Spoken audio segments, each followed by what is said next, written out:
July 4th, 1187. The sun hadn't yet broken the horizon when Muslim scouts brought news that would define the fate of the Holy Land.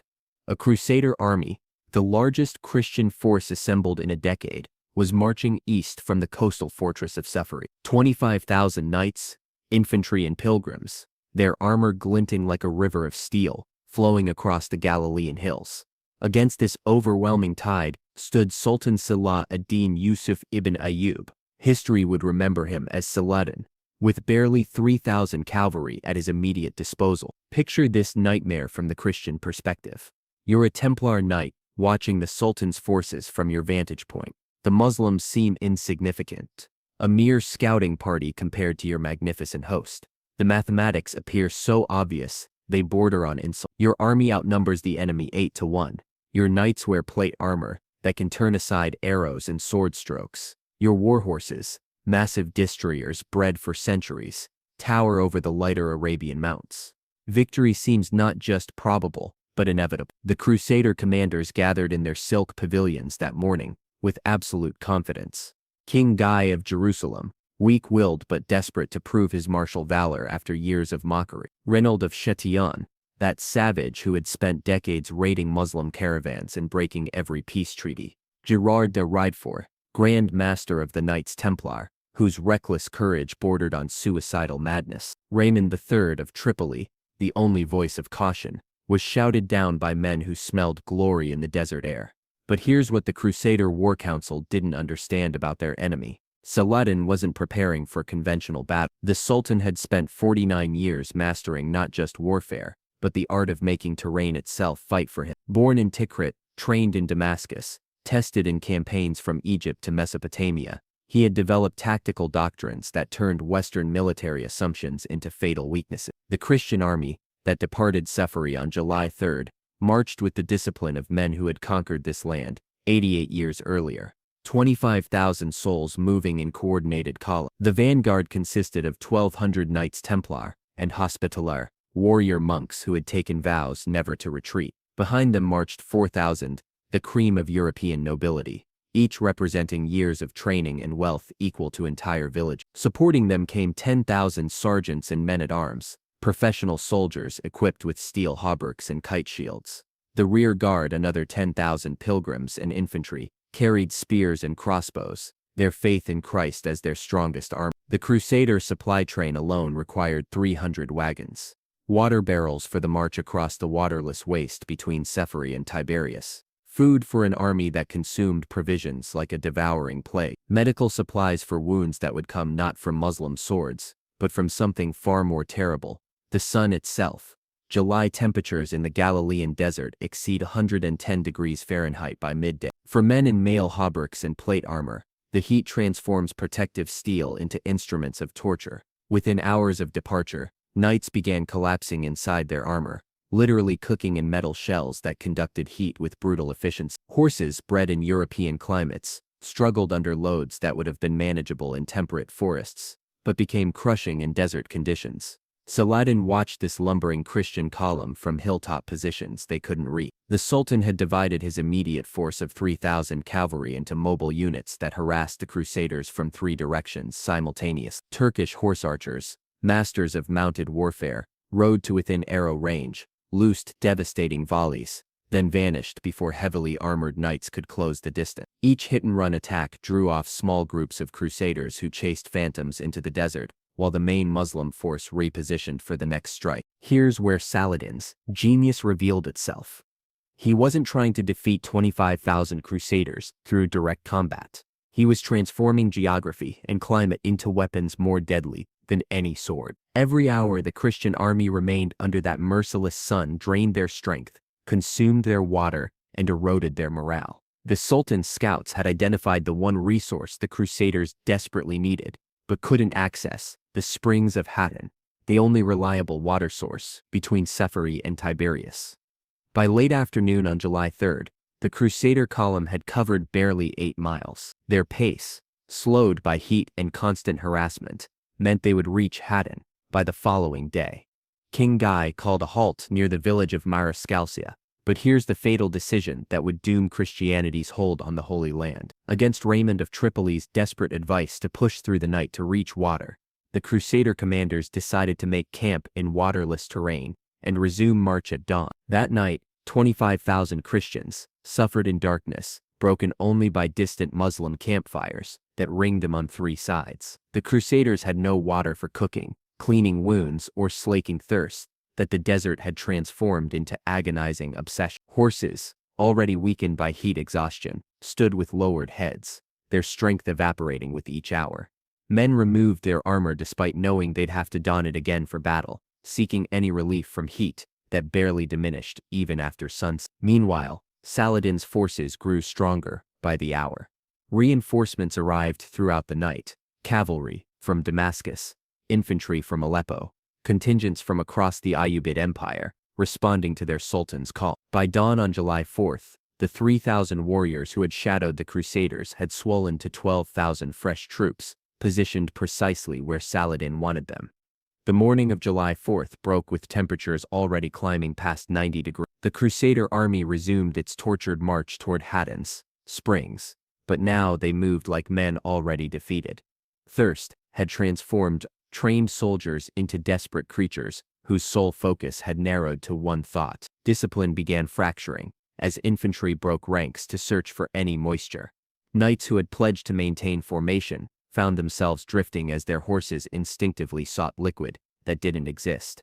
Then Saladin triggered the trap he had spent 18 hours preparing. At precisely 8 hours shade in AM, as the Crusaders struggled up the slopes leading to Haddan's horns, Muslim forces struck from three directions simultaneously. The psychological impact was devastating. Christian soldiers who had endured a night without water, who had marched for miles in armor under desert sun, suddenly faced fresh enemies whose numbers had seemingly multiplied overnight.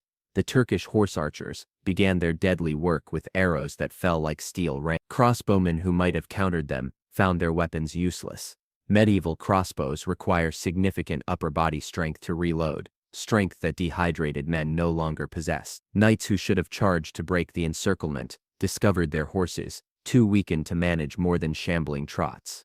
But here's where the battle transformed from military defeat into calculated annihilation. Saladin ordered his forces to set fire to the dry scrubland surrounding the Crusader position. The morning wind carried smoke and flames directly into Christian formations, adding choking heat and blinding ash to their existing misery. Men who had fought through the night for breath now struggled against smoke that seared lungs and brought tears that only intensified thirst. By 10 a.m., the Crusader army had ceased functioning as a cohesive military force. Individual units fought isolated actions with courage that would have been legendary under different circumstances. The Knights Templar, true to their vows, never retreated, but found themselves surrounded and systematically destroyed. The Hospitallers held the rear guard until Muslim cavalry overwhelmed them through sheer numbers. King Guy's personal guard formed a defensive circle around the royal tent. But defensive postures meant nothing when enemies attacked from terrain advantages, while defenders suffocated from smoke and heat. The springs of Haddan, clearly visible just hundreds of yards away, became a cruel torment. Crusader infantry could see the water they desperately needed, but couldn't reach it through walls of Muslim cavalry and burning scrubland. Some broke and ran toward those springs, only to be cut down by Turkish arrows before they covered half the distance. Others collapsed where they stood, their bodies surrendering to heat exhaustion that armor and faith couldn't overcome. By noon, effective Christian resistance had ended. Raymond of Tripoli, seeing the inevitable, charged through a gap in Muslim lines with perhaps 300 knights and escaped toward Tyre. His flight, though militarily logical, was recorded by chroniclers as abandonment, though any objective analysis proves he saved the only portion of the Crusader army that could be saved. What remained, 22,000 men trapped between fire, heat, and steel, faced not battle but systematic capture. Saladin's victory at Haddan was absolute in ways that transcend mere battlefield success. Of the 25,000 Crusaders who departed Sephori, barely 3,000 escaped. The rest fell into three categories, each representing different forms of catastrophe. For Christianity's eastern presence, 1,500 knights and nobility were captured alive, including King Guy himself. These prisoners, representing the kingdom's entire military leadership, would be ransomed or held to prevent future restraints.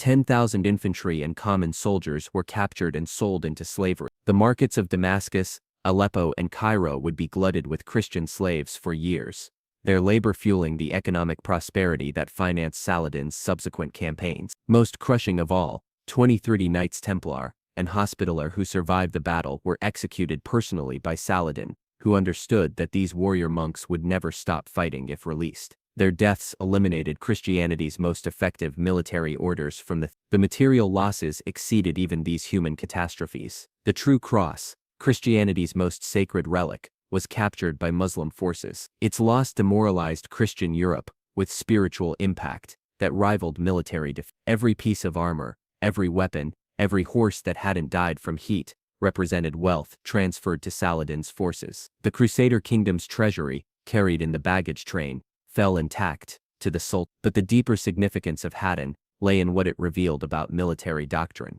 Saladin had achieved the impossible by refusing to fight the battle his enemies expected. Instead of meeting 25,000 armored knights in pitched combat where European heavy cavalry might leverage their tactical advantages, he transformed the battlefield itself into his ally. Heat, thirst, terrain, and time became weapons more deadly than any sword. Within months of Hattin, the strategic consequences cascaded across the Crusader territories. Jerusalem, the holy city that Christianity had held for 88 years, fell to Saladin on October 2nd. The kingdom of Jerusalem, which had seemed permanent just months earlier, shrank to a coastal strip, barely 30 miles wide. Every castle, every fortress, every town that had represented Christian power in the east, either submitted or fell to Muslim forces, who now held overwhelming advantage in morale, supplies, and manpower. The psychological impact on Christian Europe was devastating. Pope Urban III reportedly died of shock upon hearing news of Hattin's defeat. Pope Gregory VIII immediately issued calls for a third crusade, but the recruitment speeches now carried desperate tones rather than triumphant certainty. Europe had believed its knights invincible, its cause blessed by God himself. Hattin shattered both assumptions with mathematical precision. Muslim chroniclers recorded Hattin with language that mixed military analysis with religious gratitude. Ibn al-Athir wrote that God gave the Muslims victory over the accursed Franks, but his detailed descriptions reveal Saladin's tactical genius rather than divine intervention. The Sultan had studied his enemies with scientific precision, identified their weaknesses, and exploited those vulnerabilities with patient brilliance. Modern military academies still analyze Hattin as the definitive example of asymmetric warfare. Saladin's 3,000 initial cavalry didn't need to defeat 25,000 Crusaders through superior force. They needed only to maneuver those enemies into terrain where European advantages became liabilities and Islamic strengths. Mobility, knowledge of desert warfare, patience under scorching conditions became decisive. The tactical innovations Saladin employed would influence military thinking for centuries. His use of light cavalry for harassment rather than shock combat prefigured guerrilla warfare doctrine. His transformation of environmental factors into weapons anticipated modern understanding of operational environment. His patient willingness to avoid battle until conditions favored him demonstrated strategic thinking that many contemporary commanders lack. Individual acts of courage on both sides deserved remembrance, even in defeat. Balian of Ebelin, who would later negotiate Jerusalem's surrender, fought with distinction at Hattin before escape. Balian's subsequent defense of Jerusalem, though ultimately futile, showed that Crusader military competence hadn't vanished. It had simply met superior strategy under impossible conditions. On the Muslim side, Saladin's personal conduct after victory, treating prisoners with mercy when contemporary warfare demanded brutality, demonstrated that tactical brilliance could coexist with ethical behavior.